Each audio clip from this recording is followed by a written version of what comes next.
Hello and welcome to the video. For today's video, I'm out here with my 2003 Dodge Ram 2500, and it's an annual update video. And I've been doing these videos for many years now, once a year on each of my vehicles. And this one is 10 years in the books with the 03 Dodge, and what a decade it's been. The truck is still with me.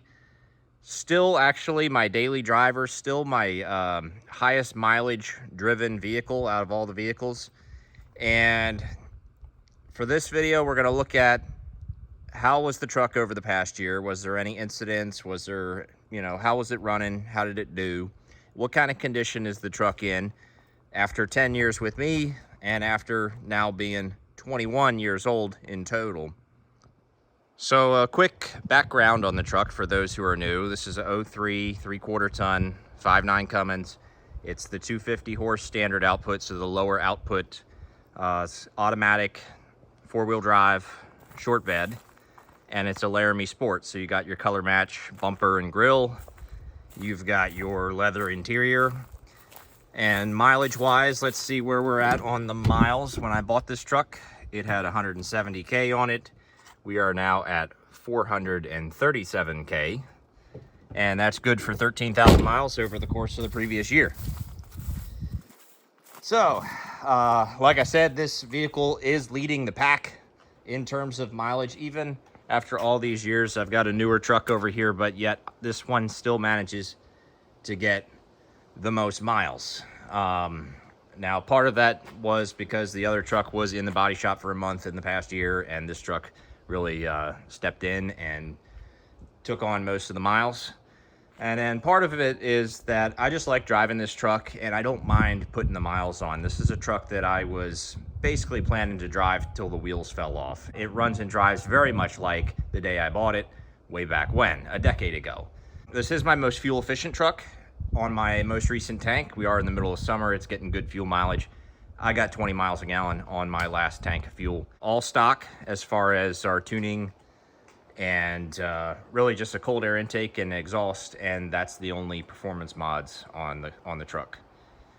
How did we do this year with maintenance and repairs and such? So there was only one incident in the past year, and it was on the driver's side axle shaft, which I noticed a cracked ear around the U-joint on the axle shaft. In fact, the axle shaft is over here. There was a cracked ear, and right there it is. So that was cracked, and so I decided to pull the whole axle shaft. When I did that, this wheel bearing got stuck to it, and I had to pull a spare wheel bearing off the shelf. So there is a used wheel bearing on this side that seems fine, but it did have close to 100K miles on that wheel bearing. That wheel bearing was actually used to be on this side of the truck, and I mistakenly replaced it. I replaced a perfectly good wheel bearing.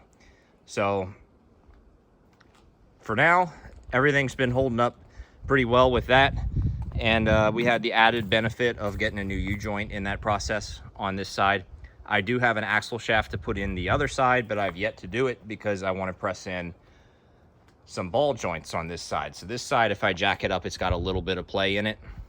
This side, if I jack it up, it's rock solid still. So I think the ball joints are on their way out on this side, and those ball joints have a little over 100K on them. So I gave the transmission an oil change, the engine an oil change, and that was it. I just drove the truck and it was fine. If I remember, I don't know if it was within the last year, but I had to replace the circuit boards in the taillights because I was getting a lamp out chime in the truck. In the past, I've replaced the bulbs, and that's held it off, but then always a couple years later, it would do it again. This time I did the circuit boards, and then I put some new bulbs in while I was in there. So what else we got going on here? We can pop the hood and look around a bit. I'd like to show y'all the condition of things. So while we're going in the interior, we'll look around. Air pockets in here. Those were there last year. Some wear on my armrest. But the wood trim staying in good shape. What do we got in here? So the seat is in great condition for the miles, although the cushion's a bit squishy. Could use a new cushion. I got a tear in the seat, but that was there last year. Doesn't look to have worsened much. This has always been like this, where I use this clip to hold the seatbelt there. The dash, I thought the dash would not get any worse. You know, it was already very bad, but I think we lost a few more pieces this past year. The dash is well beyond saving at this point. Most of this stuff works. Some of these buttons I've got to press multiple times to get them to respond, but everything's mostly working here. The air conditioner went out many, many years ago and has not worked. Blend doors have some issues. The top doors work good. The ones at your feet, always cold air, always cold air. And then trying to get the heat to turn on in the winter, I have to do this a few times, but it'll eventually kick on. But the thing is, once you shut the truck off, it kind of resets to lukewarm air and you have to start doing that again. I don't know why it does that, but in my climate, it's very hot here where I live, and don't really need the heat much at all. There's their passenger's door. Headliner has got some air bubbles in it, but all my lights and such are working in here. The center console, there's no hole here, which is interesting. This cover is held up really nicely, and I love the seats on the Laramie with the stitching in the back and the leather. They're very comfortable seats. This is my most comfortable truck. You got power seats. Some of the power switches don't work right. There's one of them here that doesn't work, but I've got my seat right where I want it. Truck is rather dirty. This is kind of like more of my outdoorsman and work truck, so to speak. The other two are like spotless inside, and this one's got sand and whatnot everywhere. Junk all over the place. I use the back seats as storage space, and we'll talk a little bit about what I'm planning to do back here and with the truck in general in the future. All in all, it's not terrible. Exterior wise, the paint has not been good. Here in the shade, it doesn't look as bad as it does in the sun, but you can see this cracking. It's even on the hood now. And this is another thing that I thought might not worsen too much. And then you've got here on the bumper, just clear, peeling off. These headlights were swapped out a year or two ago.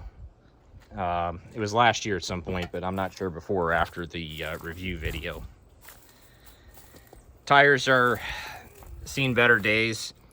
This side is actually the good side of the truck. These tires have a massive amount of miles. It's got to be 80 or 90,000. It's crazy. They're about ready to go. Here's another look. Just look at this paint. And I'd love to repaint the truck, but you know, a proper paint job is going to be a bigger cost than this truck is worth. And this side's the worst with the cracking. Much worse. We got rust issues here. It's all rusted out in here. I would like to get a replacement bed on this truck. This deal was like a hit and run parking lot incident that I tried to fix, and it did not turn out that good. I should have just left the scrapes on it. This is a decent looking tire. You can look at the frame. The frame's actually not too rusted out, but I know there's, you know, that's on the bed there, that rust.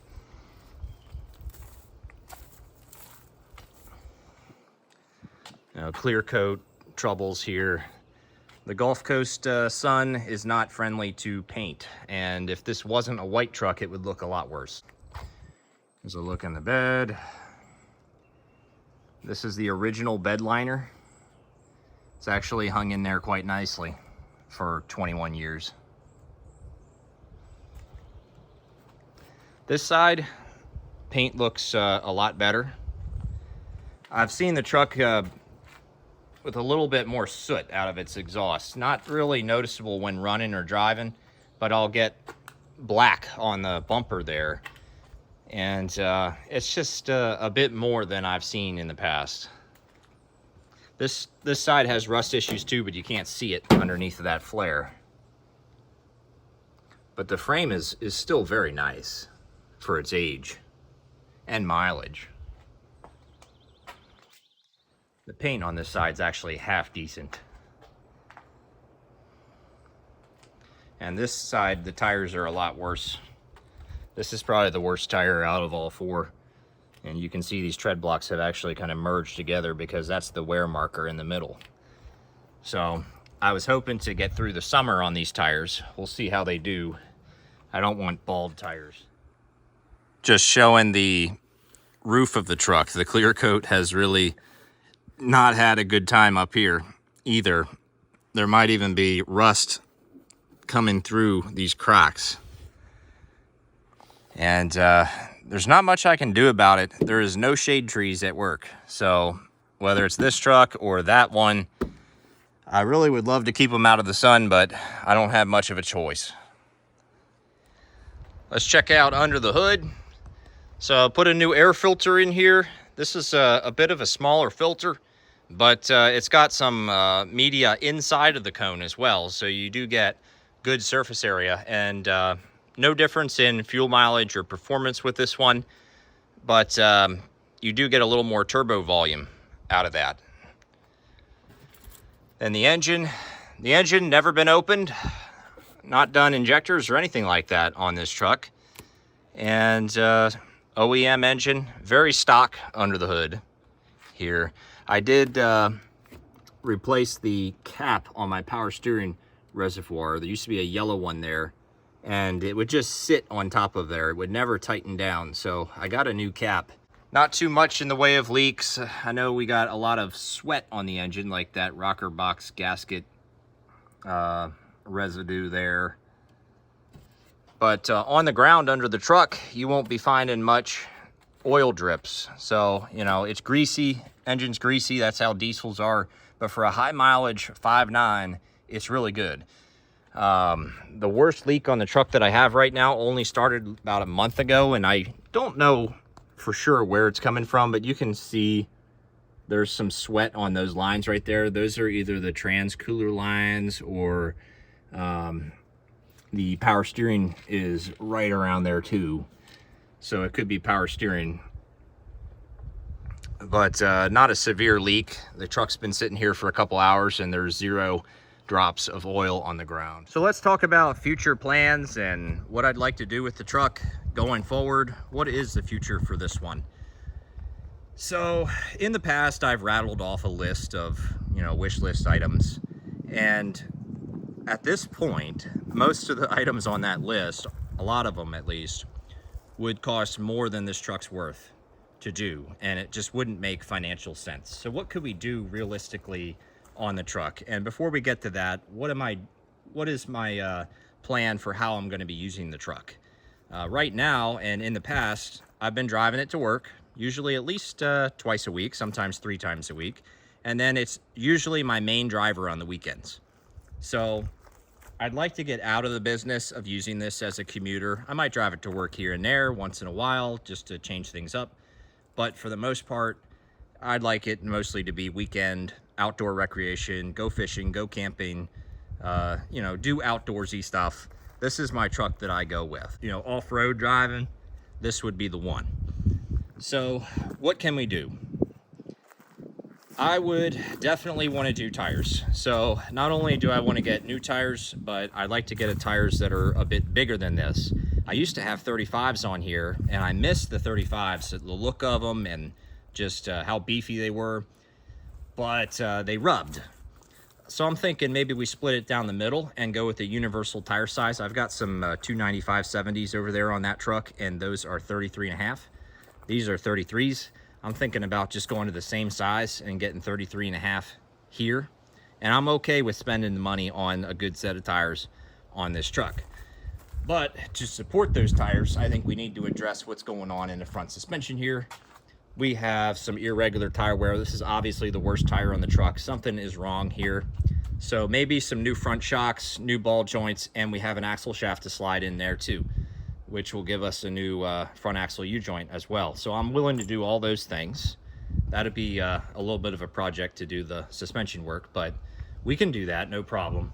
But I don't see myself getting a brand new built transmission for this truck that's 5-6 grand, or repainting the whole truck for 10-12,000 or whatever, because the truck is, I don't even know what it'd be worth, but maybe 6 grand perhaps is what this truck's worth as it sits. You know, it's great running and driving truck, but you got no air conditioning. It's a bit beat up, there's rust, so forth. It's a little bit of a clapped out truck nowadays. But a lot of times people will ask me, it's like, why don't you sell that truck? How much you want to sell it for? You don't need all those vehicles. But I'm like, well, this one has a lot of sentimental value, and it's worth more to me as a good running, driving truck than I would get out of selling it. You know, selling the truck, the money it would give me would pretty much do nothing for me. But having a good running and driving truck and a backup truck is worth a lot more to me. And this one's been around with me so long, who knows how much longer it could run. I could go another 100,000, you know, I could go more miles. So I like the truck, and I'd like to keep it around, but I'm not sure that I would drive it cross country today. I think I would go to the 6.7 for that. And then on the interior, there's not a whole lot that I envision doing. I'd love to have a working air conditioner in here, but I've lived without it for so long. And kind of part of the experience with the whole outdoorsman truck deal is rolling the windows down. So I haven't minded it too much on this truck. But new seat cushion is doable. That's not gonna break the bank, but could lose my heating element on my heated seat, even though I barely ever use the heated seats. They are nice if you do get a chilly morning in the wintertime when driving to work, especially when you don't have heat at the floor. And then in the back, I want to convert this section to some kind of setup for fishing. You know, I want to have a Yeti cooler right here, and then the slot for fishing rods, if they'll fit across there. So I have my big surf rods, but if they'll fit there, it'd be nice to have a little slot behind the cooler for them. And then I could also use the cooler when picking up groceries at the store, prevent things from spoiling. We just need to clean up all this junk that's back here. And that way I've got a setup here, tackle box as well. Got the tackle box over there. So I'd have rods, cooler, tackle box, ready to go all the time. Then we'd have a nice set of tires for driving on the sand, because we got sandy areas to park.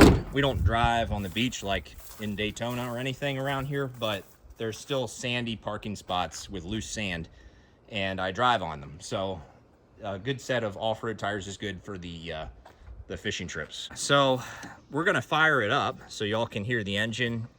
Maybe we'll set you up here by the exhaust and let y'all hear the engine and check out the engine.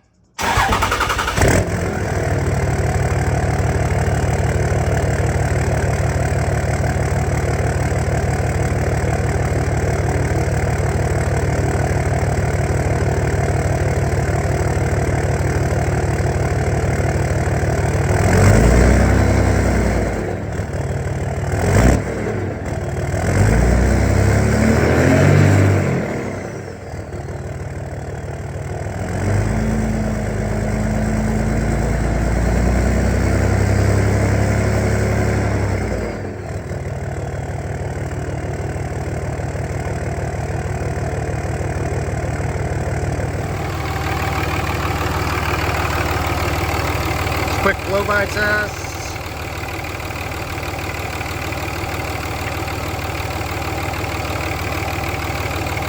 Very good.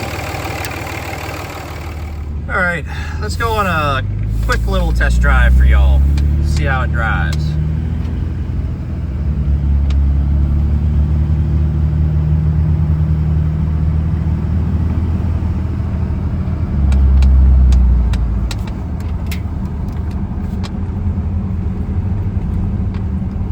Engine is just still so smooth.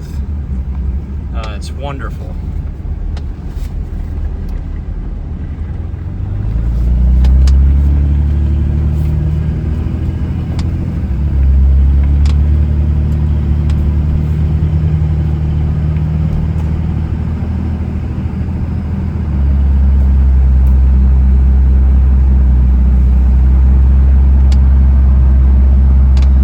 quickest truck, but it's very torquey, and it's really nice to drive out on the highway too. It's a really low fatigue. You don't have to pay much attention to what the engine or transmission is doing. It just kind of rolls down the road effortlessly. Anyways, that's going to be it for me today. Looking forward to seeing y'all next year. Y'all have a good one. I'll see you next time.